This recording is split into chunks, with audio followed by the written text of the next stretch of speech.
Hello and welcome to the roast of your terrible taste in books. There's nothing in this cup, I just finished it, so it's empty. As you all know, my taste in books is definitive, it is perfect, and it is without peer. And so I am using the powers given to me by Satan herself to judge your terrible taste in books. Welcome to the roast. I asked my patrons to give me their terrible takes. This is what they offered up for sacrifice, and here's what I have to say. Let's start off with Ben, shall we? Sweet, naive Ben. Ben has this to say. Unpopular opinion in certain spaces, but I actually liked the A Court of Thorns and Roses series. Is it literature? No, but it's a good time. Now Ben. Sweet, naive Ben. I know what's good literature. And you're right. It isn't good literature. But I also know what's fun. I also know how to have a good time. And those books aren't it, Ben. Which means you don't know what good literature is. And you don't know how to have fun, Ben. As punishment for your terrible taste, I will be throwing you into a pit of gay wolves they haven't eaten for days. Alright, Auntie Willow has a cold and it was way too hot in that jumper. So here we are, this is me now. Now, Chris Rosario has come in here with plenty of confidence. Chris wants to get roasted, and these are some pretty juicy takes. Chris says, I love horror, but my hot takes are that Camp Damascus and Our Wives Under the Sea are pretty bland and average books. Chris, baby, I'm sorry, but I don't know if I can roast you any harsher than you've roasted yourself. In fact, I kind of want to give you a hug. Feeling nothing for books like those? You're not okay, Chris? I think you need a hug. Were they not torturous enough for you? Was the pain that these characters feel too subtle? Was it not edgy enough? Were you afraid to feel something for the dreadful circumstances that the characters of these books, queer characters, Chris, find themselves in? I'm offended, but more than anything, I feel for you. Now, Laura has offered up a very delicious selection. John Steinbeck was a way better novelist than Ernest Hemingway, and I'm sorry, but I feel like this point is so obviously true that my hackles go up at the idea of anyone saying that Hemingway was better than Steinbeck. Laura, you don't get roasted for that. You're right. You're just telling truths, babe. Laura also said that Anne Bronte was the best Bronte, and while I always encourage people to hate on Charlotte Bronte and remind everyone else that Emily and Anne were better, Wildfell Hall is not better than Wuthering Heights. Do you not enjoy pain and misery, Laura? Are you normal? Get out! Laura also added that if Goodreads describes a book as weird or confusing, that's my jam. Ugh, you are so pretentious. Okay, come back here, I like that. Tina has a kind of audacity that I am genuinely jealous of. My BA is in English Lit. I love reading and will at least attempt pretty much any author or genre unless the author is a known arsehole. In my opinion, art cannot and should not be separated from the artist. For years, I have insisted I am not a snob, but I am, and in the worst way. If there's a popular mainstream book that everyone is reading, I will not only never read it, but will make hating it my whole personality. I have never read a single word of anything Colleen Hoover or Sarah J. Maas have written, but I have watched many hours of videos on their books and how awful they are. Tina, you are not getting roasted for that. In fact, I really wish you were by my side for this. That said, hating a book just because it's popular only works like half the time. Like, it does work, but then you find yourself missing out on Babel. Then again, would I sacrifice Babel at the altar of good literature if it meant I could erase the memories of having read The Atlas Six and A Court of Thorns and Roses? Yeah.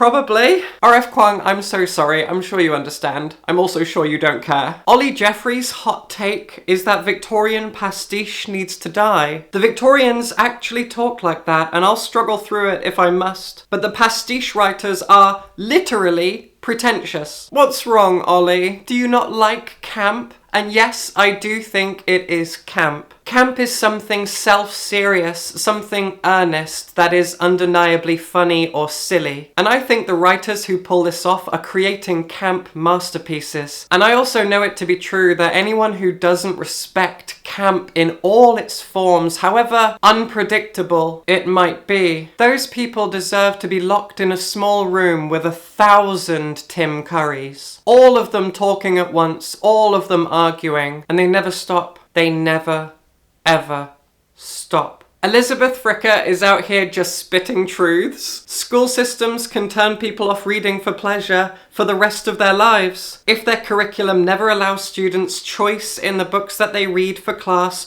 reading becomes a chore for school instead of a pleasant hobby. How am I supposed to roast that? I am totally upfront here in saying that this has gone from being a roast to me being occasionally insulted and telling people to get out, or just agreeing with people because they're right, because unfortunately my patrons are clever people with good taste, and sometimes they're just right.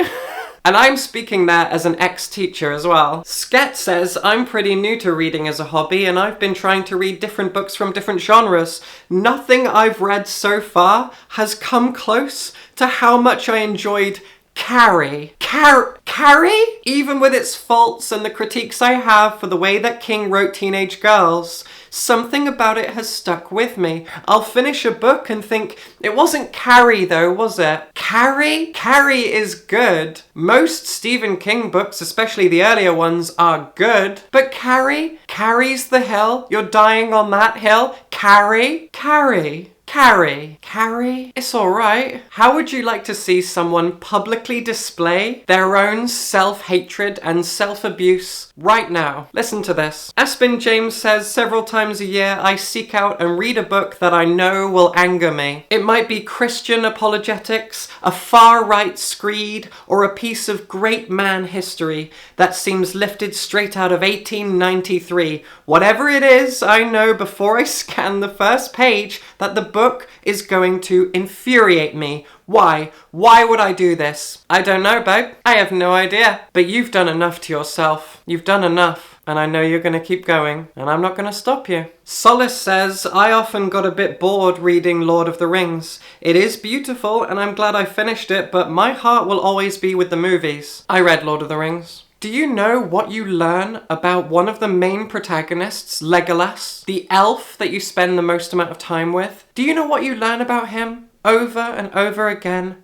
across 3 massive novels? You learn that he's got really good eyes. So, Lord of the Rings isn't great, and fantasy's come a long way since. Following on from that, Eve Ballard says, I think Game of Thrones is better than Lord of the Rings. I appreciate how Lord of the Rings paved the way for the fantasy genre today, and I believe Tolkien was a literary genius, but to me, Game of Thrones just has something Lord of the Rings didn't. Yeah, it's clever, it's fun, it's political, it has character depth to it. It's interesting. Lord of the Rings exists, it's fine. I'm glad it exists because I like fantasy, and without it, we wouldn't have fantasy. That doesn't mean most fantasy isn't better than Lord of the Rings. Dresden has this to say, I adore books about unfortunate and famished little freaks. Like Grenouille from Perfume, The Story of a Murderer, my favourite book. Tales that leave my mouth sticky with the grime of the characters' forbidden eroticism. Their grotesque and esurient obsessions ushering in a ruin most absurd. Psychologically febrile with a dash of camp for flavour. Willow, please roast me like a hog on a spit. That is the single hottest thing I have ever read in my entire life. No roast will be happening today. Get off the spit. Alida says, I think my terrible book habit is that I read like I'm a booktuber.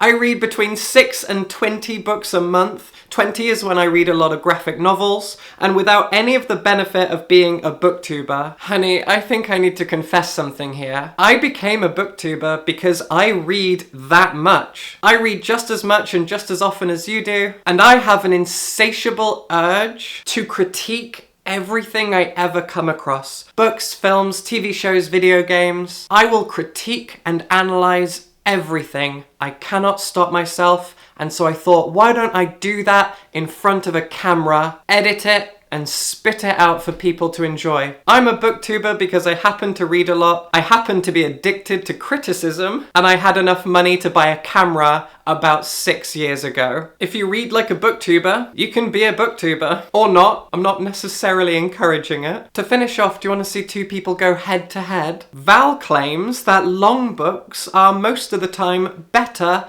than shorter books. Long books, by the way, being something that's over 500 pages long. I also don't think The Secret History is pretentious. Put a pin in that. Mouse Cara says The Secret History is a pile of shite.